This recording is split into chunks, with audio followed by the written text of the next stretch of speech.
লম্বিত ভুজ কনকাবদাত সংকীর্তনৈকপিতর কমলায়তাক্ষ বিশ্বম্ভর দ্বিজবর যুগধর্মপাল বন্দে জগৎপ্রিয় কর করুণায় অবতার নম ত্রিকাল সত্তায় চ জগন্নাথ সুতায় চ সবিত্রায় সপুত্রায় সকলত্রয়তে নমঃ বর্হা পীড়াভিরামং মৃগমদতিলকং কুণ্ডলক্রান্তমগণ্ডং কমযক্ষং কুম্ভকণ্ঠং স্মিত শুভগমুখং স্বাধুরিণস্তবিনো শ্যামং শান্তং ত্রিভঙ্গং রবিকর বসনং ভূষিতং বৈজয়ন্ত বন্দে বৃন্দাবনস্তাং যুবতী শতবৃতং ব্রহ্মগোপালবেশম তপ্তকাঞ্চন গৌরাঙ্গী রাধে বৃন্দাবনেশ্বরী বৃষভানুসুতং দেবী স্তোয়ং নমামি হরিপ্রিয়ে তুলসী কাননং যত্র যত্র পদ্মবনানি চ পুরাণ পাঠনং যত্র তত্র সন্নাহিত হরি বাঞ্ছা কল্পতরুভশ্চ কৃপা সিন্ধুভ্যেব চ পতিতানাং পাবনেভ্যো বৈষ্ণবেভ্যো নমো নমঃ মুখং করোতি বাঞ্ছলং পঙ্গুং লঙ্ঘায়তি গিরিম যৎকৃপাতমহং বন্দে পরমানন্দমাধবম নারায়ণং নমস্কৃত্য নরং চৈব নরোত্তমং দেবীং সরস্বতীং ব্যাসং ততো জয়মুদরায়ত ওম নমো ভগবতে বাসুদেবায় জয় রূপ সনাতন ভট্ট রঘুনাথ শ্রীজীব গোপাল ভট্ট দাস রঘুনাথ এই ছয় গোসাইয়ের করি চরণ বন্ধন যাহা হইতে বিঘ্ন নাশ অভীষ্ট পুরাণ দুর্গমে প্রতিবেন্ধস্য স্খলদপাদগতির্মোহ সকৃপা যষ্টিদানেন সন্ত সন্ত বলম বনম হরে কৃষ্ণ কৃষ্ণ কৃষ্ণ হরে হরে হরে রাম রাম রাম হরে হরে। জয় শ্রী রাধে।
জয় শ্রী রাধে। আচার্য মাং বিজনিয়া অবমন্নাতি কহিশ্চিত ন মর্তবুদ্ধা শ্বেত সর্বদেবময় গুরু।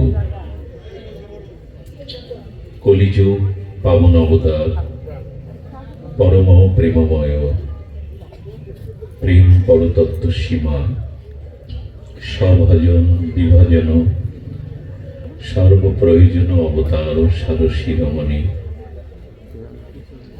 রাসবিলাসের চরম পরিণতি প্রেম বিভক্ত বিলাস শ্রীমূর্তি সংকীর্তন দাতা শ্রী শ্রী শচীনন্দন নদিয়া বিহারী শ্রী গৌরহরি পরম পাবন পতিত তারণ চিন্তামণি দাতা শিরোমণি পরম কারণী পরম দয়াল শ্রী নিতাই চাঁদের মহানুকম্পায়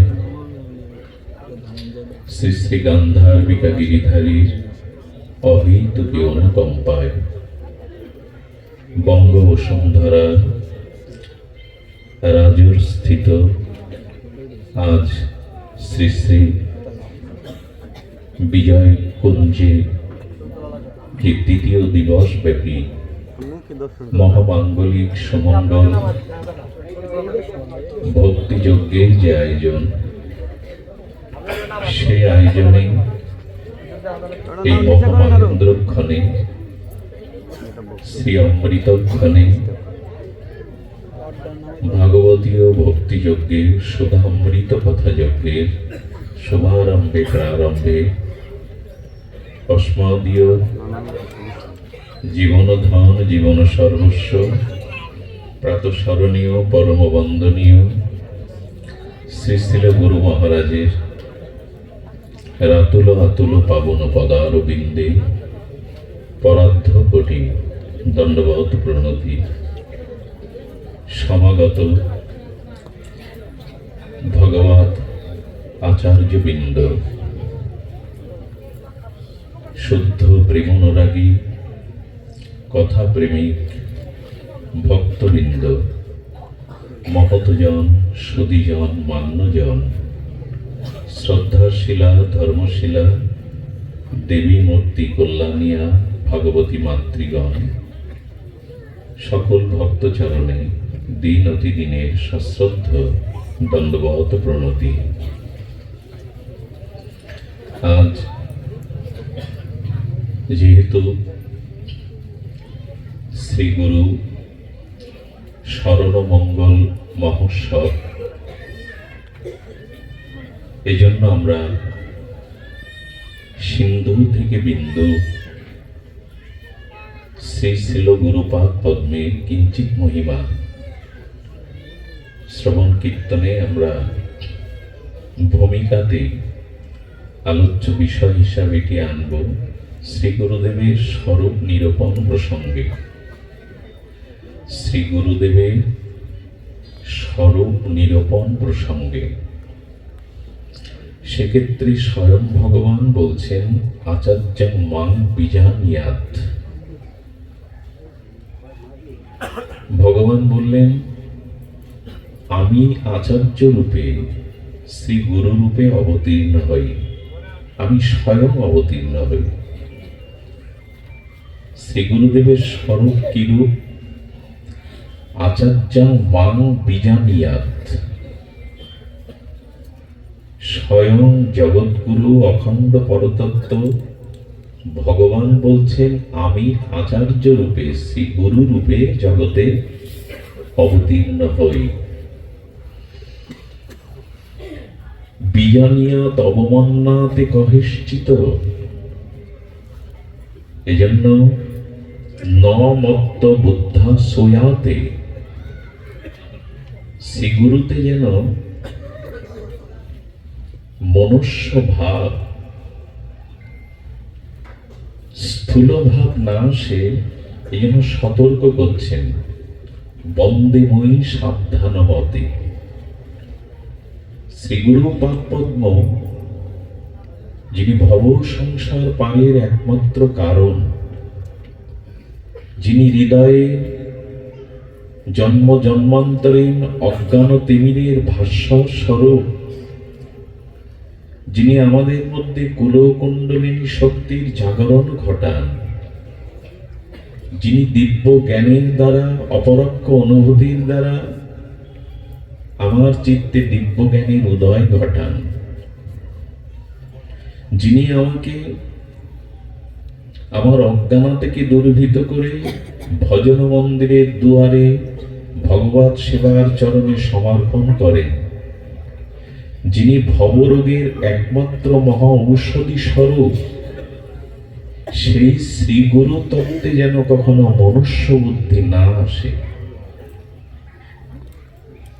ন মত্ত বুদ্ধ সুয়াতে, মত্তবুদ্ধি অর্থাৎ শ্রী গুরু তত্ত্বে যেন মনুষ্য বুদ্ধি, রক্ত মাংসের বুদ্ধি না আসে। সর্বদেবময় গুরু। আমাদের বৈদিক সনাতন ধর্মে গুরুপাদের উপরে, গুরু তত্ত্বের উপরেই আমাদের এই বৈদিক সনাতন আদর্শ প্রতিষ্ঠিত। এই জন্য বলছেন গুরু কৃষ্ণ রূপ হন শাস্ত্রের প্রমাণে। শব্দগুলোর দিকে ধ্যান করুন। বলছেন গুরু কৃষ্ণ রূপ হন শাস্ত্রের প্রমাণে। কার্যাকার্য ব্যবস্থা বিচার করবে শাস্ত্র, মধ্যস্থ শ্রী ভাগবত পুরাণ। কোন বিষয়বস্তু তত্ত্ব মীমাংসা করতে গেলে বিচারক প্রয়োজন। বিবেচ্য বিচারের দ্বারাই তত্ত্বকে, বস্তুকে, শ্রেষ্ঠকে প্রতিষ্ঠিত করা হয়। মন গড়া নিজের সকল্পিত কোনো বিষয় প্রতিষ্ঠা পায় না, সিদ্ধান্ত রূপে পরিগণিত হয় না। আমার মনোকল্পিত আবেগের দ্বারা, অজ্ঞানতার দ্বারা একটা সিদ্ধান্ত স্থাপন করলাম, সেটি হবে না, শাস্ত্রের অনুমোদিত হতে হবে।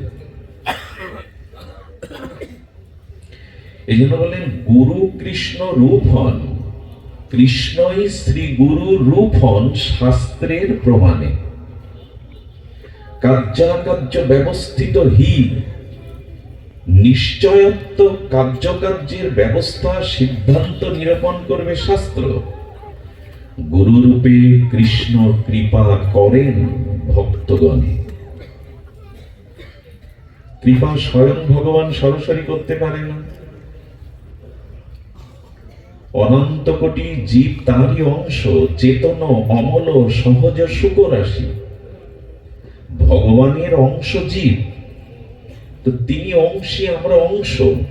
তিনি পরম পিতা, আমরা তার সন্তান, আমরা অমৃতের পুত্র। করুণাটা স্বয়ং ভগবান সরাসরি না করে গুরু রূপে কৃপা করবেন কেন? আচ্ছা, গুরু কৃষ্ণ যদি অভিন্ন এক হয়, আমরা দুইজনকে আনছি কেন? বোঝা যায় কথা? ভগবান এক মেব অদ্বিতীয়, ভগবান এক, দুই না। এখানে যে গুরু আর কৃষ্ণ দুইজন হচ্ছে, এক মুখে বলছো গুরু কৃষ্ণ এক, তাহলে দুজনকে কেন প্রতিষ্ঠা করবো আমরা? দুই হয়ে যাচ্ছে না? একদিকে বলছি গুরু কৃষ্ণ অভেদাত্মা, একই। তো একই যদি হয়তো দুজনকে কেন সামনে আনছি, গুরু এবং কৃষ্ণকে?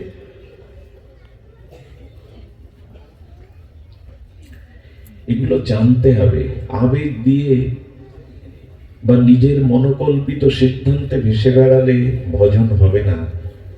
প্রেম ভক্তি সুদূর পরাহত হয়ে যাবে। মনোকল্পিত কোনো আবেগ সিদ্ধান্তকে মেনে নিলে জীবন গঠন, চরিত্র গঠন, ভগবত প্রাপ্তি হবে না, লক্ষ্যে পৌঁছানো যাবে না। এবং শ্রীগুরু এবং কৃষ্ণ যদি অভিন্ন হন, এখানে বলছেন গুরু রূপে কৃষ্ণ কৃপা করেন ভক্তগণে। কৃপাটা তুমি করো ভগবান।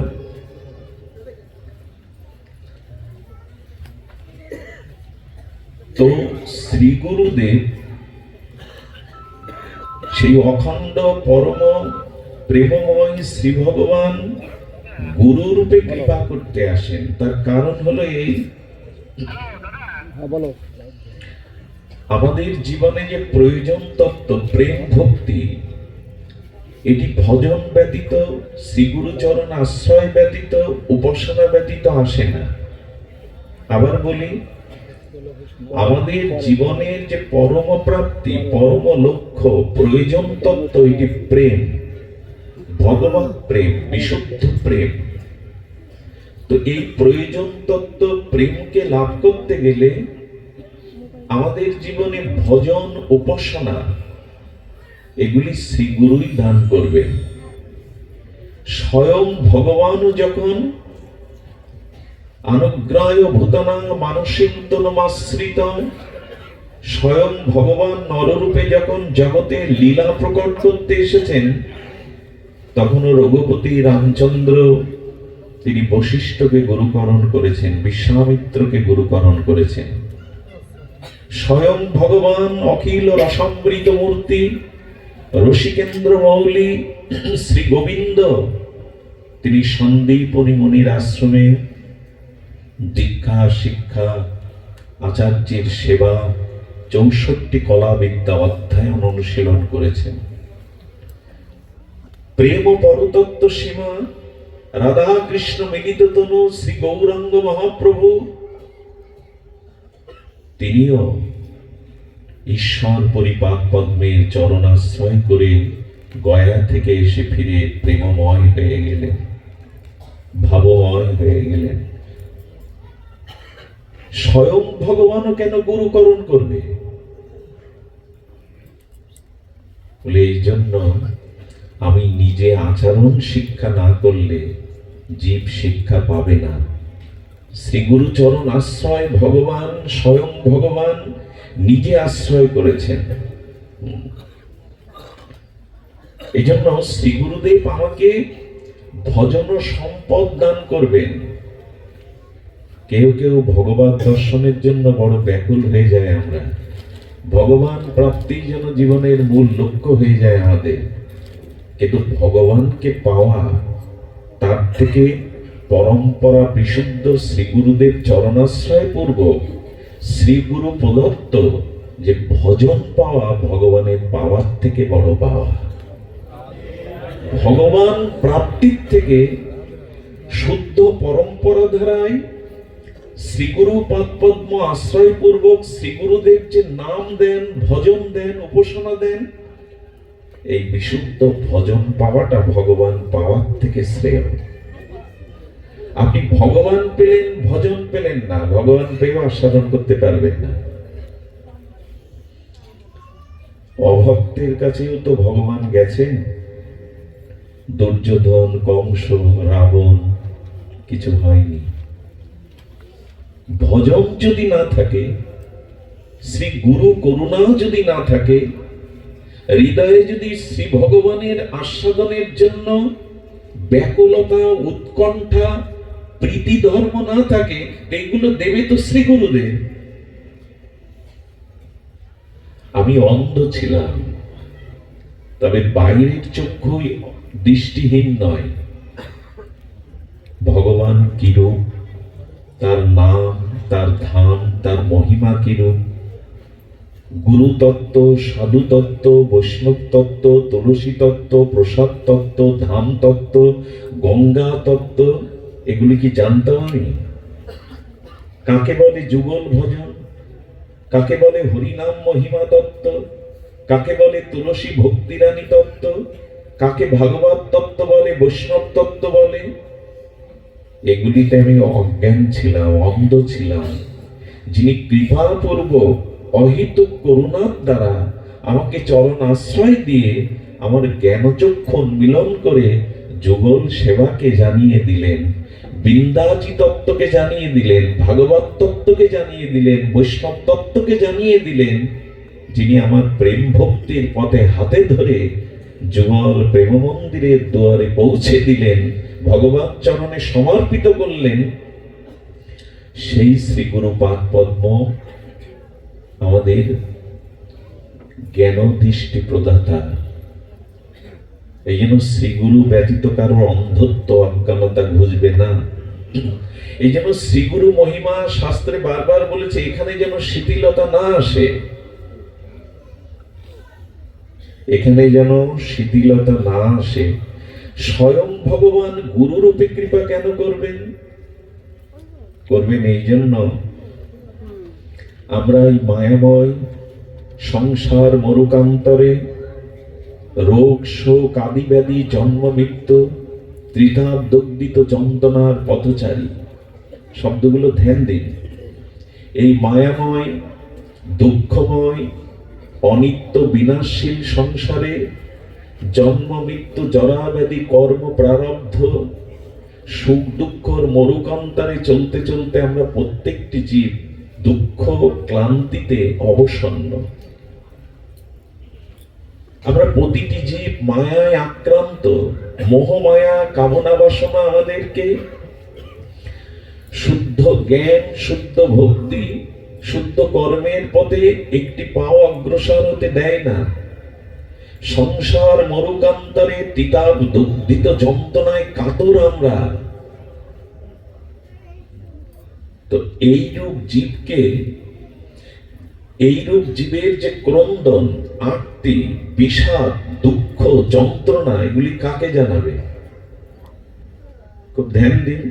আমাদের যে দুঃখ, জরা ব্যাধি, যন্ত্রণা, ত্রিতাপ যন্ত্রণা, এটি জীব কাকে জানাবে? বলে কেন ভগবানকে জানাবে? তিনি করুণা ঘন, প্রেম ঘন, তিনি ভক্তবৎসল, তিনি করুণার আধার, আশ্রয়। দেখুন, এই পৃথিবীর অষ্টদাহ প্রকৃতি, এই অষ্টদাহ প্রকৃতির ঊর্ধ্বে চিন্ময় স্বরূপ লোকে ভগবান আছেন। চিন্ময় লোকে এই পৃথিবীর কোন জীবের ক্রন্দন, কোন জীবের দুঃখ ব্যথার কান্না ভগবানের কাছে পৌঁছায় না।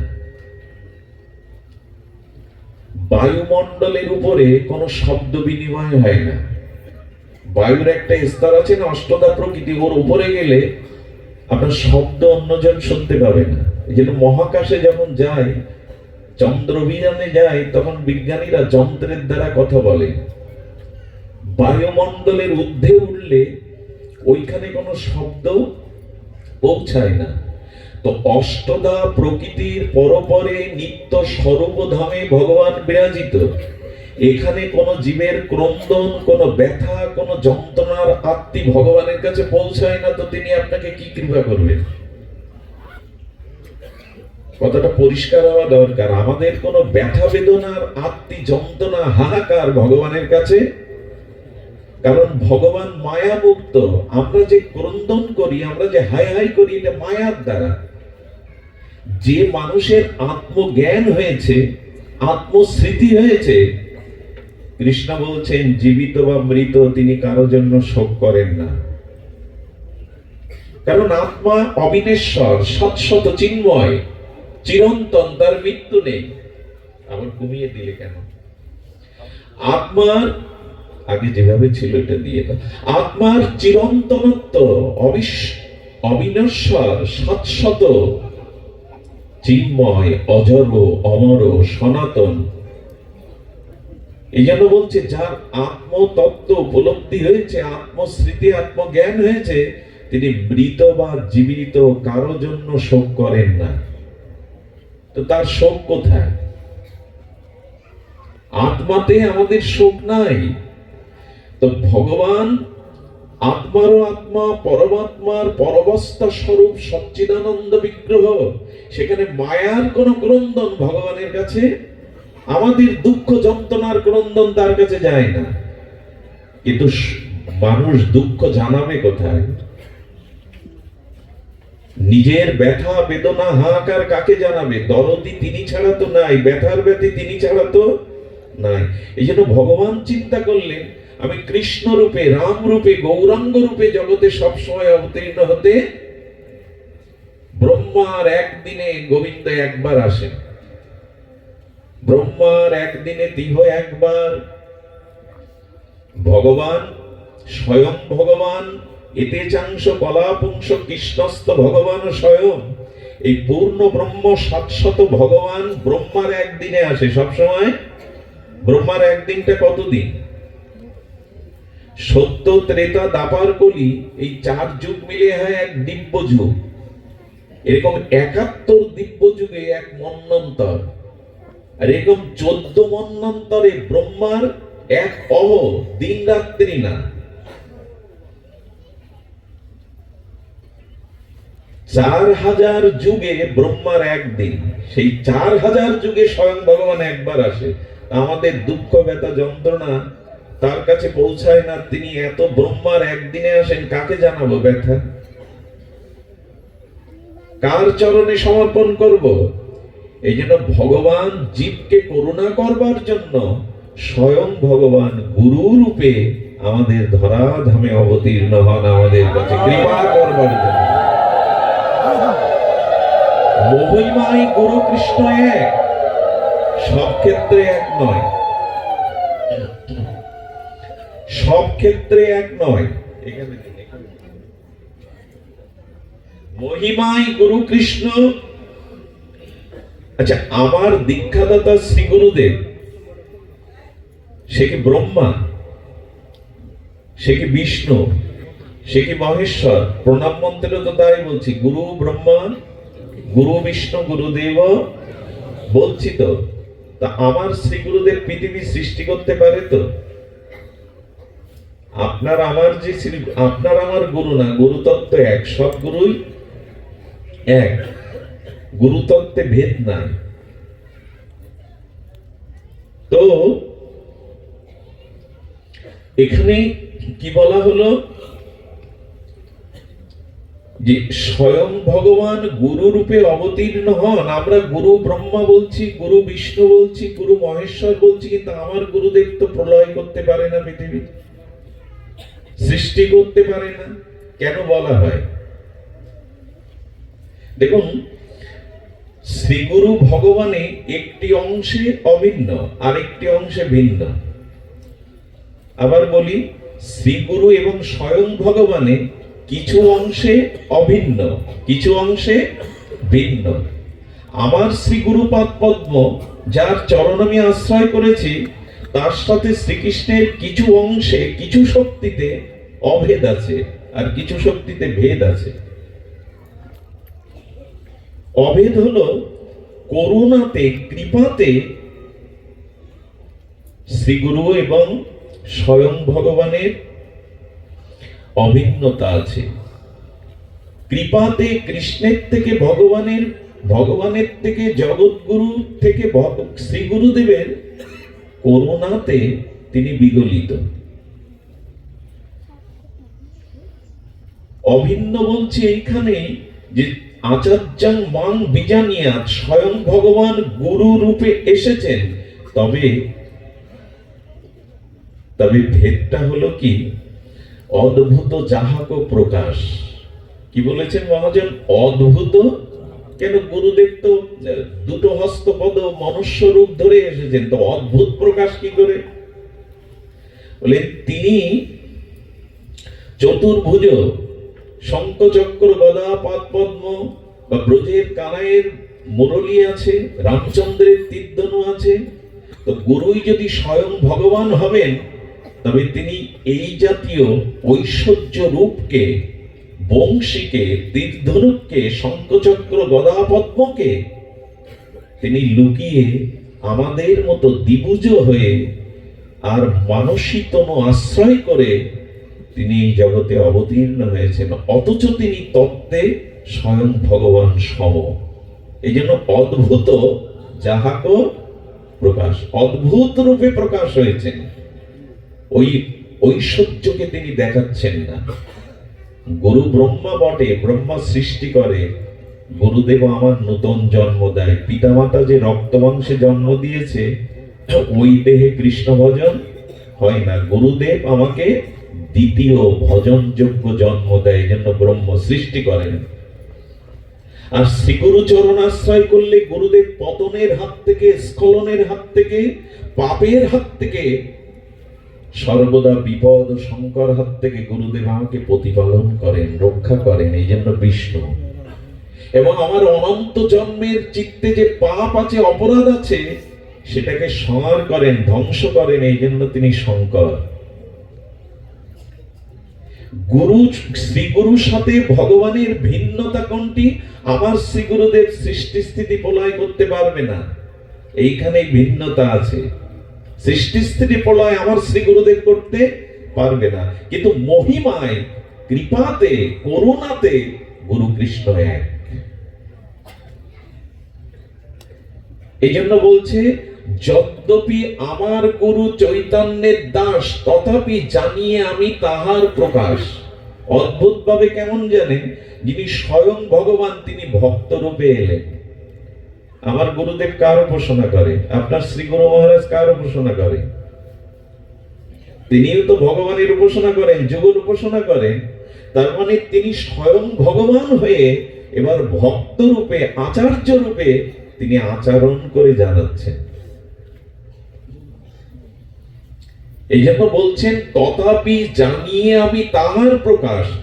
আমার শ্রীগুরু পদ্ম ভগবানেরই দিব্য প্রকাশ, কিন্তু যদ্যপি আমার গুরু চৈতন্যের দাস, তিনি স্বয়ং ভগবানের মহিমা তত্ত্বে এক হয়েও নিজেকে দাস জ্ঞান করেন। গোবিন্দ দাস, গৌর দাস, রাধারানীর দাসী। শ্রী গুরুদেব স্বয়ং হয়েও তিনি দাবি করেন চৈতন্য দাস। এখন এই গুরু তত্ত্বটা আমি বিস্তার না করে আপনাদের বলবো, শ্রীগুরু চরণাশ্রয় ব্যতীত অজ্ঞান আদার ঘুচবে না। ভজনের যথাযথ শক্তি, কৃপা, করুণা আমরা লাভ করতে পারবো না।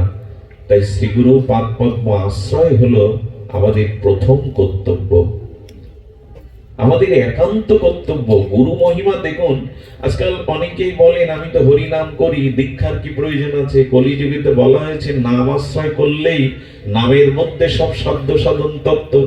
আর এই শ্রীকৃষ্ণ চৈতন্য ভগবান আবির্ভূত হওয়ার পরে সচিমার বুকের দুধ টানছেন না। মায়ের বক্ষের দুগ্ধ যদি ভূমিষ্ঠ শিশু পান না করে, টেনে পান না করে, মার তো চিন্তা হবেই, শিশু তো অসুস্থ হবেই। আচার্যকে স্মরণ করলেন সচিমা। সদাশিব মহাবিষ্ণু মিলিত তনু গৌরানা নিধি, আমাদের আচার্য প্রভু অদ্বৈত আচার্যকে ডাকলেন। দেখুন তো নিমায় কেন বুকের দুগ্ধ টেনে পান করছে না? প্রভুর দিকে তাকিয়ে বলছি, কি গো প্রভু, লীলাতে এসেছো, মা কষ্ট পাচ্ছে, স্তন্য দুগ্ধ কেন পান করছো না? বলে আমার মায়ের কানে এখনো গুরু প্রদত্ত হরিনাম যায়নি, তো আমি দুধ পান করবো কি? তার মানে নামটা করতে হবে নিজের মতো নয়, শ্রীগুরু প্রসাদীকৃত নাম জপ করলে ক্রিয়া হবে। নাম করলে ক্রিয়া হবে, কিন্তু তখনই প্রেম ভক্তি হবে যখন গুরু প্রদত্ত হরিনাম আপনি জপ কীর্তন করবেন, ইচ্ছা মতো নয়। আরে গুরু মন্ত্র তো গ্রন্থে প্রকাশ আছে, ক্লিং হ্রিং এসব প্রকাশ নেই, হরে কৃষ্ণ গ্রন্থে লেখা নেই। কিন্তু এগুলো যদি আপনি নিজে নিজে জপ করতে থাকেন, হয়তো কোনো ক্রিয়া হবে, কিন্তু বহু জন্ম অবধি বিলম্ব হয়ে যাবে। ভগবত কৃপা, হরিনামের মহিমা, কৃপা লাভ করতে গেলে শ্রীগুরু প্রদত্ত প্রসাদী নাম কর্ণে নিতে হবে। এটা মহাপ্রভু নিজে যেই সচিমার কর্ণে আচার্য প্রভু মহামন্ত্র দিলেন, অমনি দুধ টেনে খেতে লাগলেন মহাপ্রভু। এই জন্য শ্রীগুরু পদ্ম আশ্রয় পূর্বকই আমাদের ভজন আরম্ভ। অনেকেই একদল আছেন, গুরু পাচ্ছি না, জগতে গুরু নেই, আমার মনের মতো গুরু পেলাম না। এক শ্রেণীর মানুষ এইগুলো প্রায় বলে। না না, এখন ঠিক সেই তৎস্বরূপ গুরু পাচ্ছি না। আমার মনে হয় গুরু কারো মনের মতো হয় না, গুরু কখনো কারো মনের মতো হয় না। তো কি হতে হবে? বলো, গুরুর মনের মতো হতে হবে। গুরু আপনার মনের মতো হতে যাবেন কেন? আচ্ছা, যিনি এইচএসসি পরীক্ষা দিয়েছেন, তার খাতা কি 8 পাস লোক দেখবে? স্বভাবায় দেখা। আমি বলছি শ্রী গুরুদেব আমার মনের মতো না, তার মানে আমার পরীক্ষাটা আমার মতো করে নিয়েছি, যে উনি আমার মনের মতো না। পরীক্ষা করতে গেলে তার থেকে উচ্চ জ্ঞান থাকতে হবে তোমার। এই জন্য গুরুদেব কারো মনের মতো হয় না, গুরুর মনের মতো হতে হয়। আস্থা, বিশ্বাস, শ্রদ্ধা, ব্যাকুলতা দিয়ে তার মনের মতো হন। এটা শ্রীগুরু মনের মতো আমাদের হতে হবে। পরীক্ষা করে ওভাবে পাওয়া যাবে না। তবে বলি, কলিযুগ, এই যুগ বড় কলহের যুগ, এবং খুব স্থূল শব্দ প্রয়োগ করলে এই যুগে সবই ভেজাল। সবখানে বস্তুর স্বতন্ত্রতা আর নাই, বস্তু বিকৃতি হয়ে গেছে, গেছে কিনা? সমাজ বলি, পরিবার বলি, ব্যক্তি চরিত্র বলি, বিশ্ব বলি, সবকিছুতেই এখন একটা মেকি, নকল, এই ভাবই এসে গেছে। এই জন্য গুরু তত্ত্ব গ্রহণের পূর্বে খুব বেশি হিসাব করা উচিত। শ্রীগুরুর যে লক্ষণ শাস্ত্রে বর্ণনা করেছে, সেই লক্ষণ অনুযায়ী আপনাকে গুরুকরণ করা উচিত। কারণ বর্তমান কলিযুগ বরং কলিযুগের কি কথা বলবো, স্বয়ং ভগবান অখণ্ড পরতত্ত্ব শ্রীকৃষ্ণ যখন দ্বারকায় লীলা বিলাস করছেন, শুনুন সেই ঘটনা। ভগবান প্রকট থাকাকালীন এই ঘটছে, তাহলে এখন কি হবে? তো স্বয়ং ভগবানকে একদিন বলদেব বলছেন, কানাই, কাল পরশু ব্রজে ফিরবো বলে কথা দিয়ে এলে, আশা জাগিয়ে এলে, কত বছর হয়ে গেল ব্রজে গেলে না, চলো না একটু ব্রজ দর্শনের ইচ্ছা জেগেছে, অভিলাষ জেগেছে। ভগবান না যাওয়ার কিছু কারণ আছে।